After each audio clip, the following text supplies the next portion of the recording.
Well, Merry Christmas. Today we're going to be working on getting the engine onto the frame.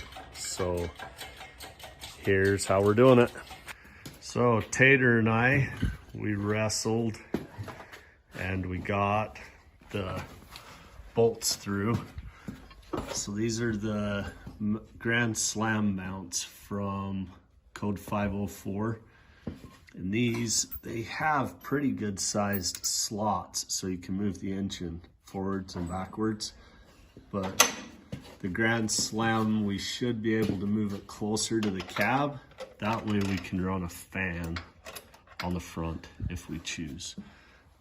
So we got that in, and then we'll find something else to work on in a minute. Tate's tightening down these mounts and not these other bolts, because we still want to be able to move the engine forward and backwards when we get to that point.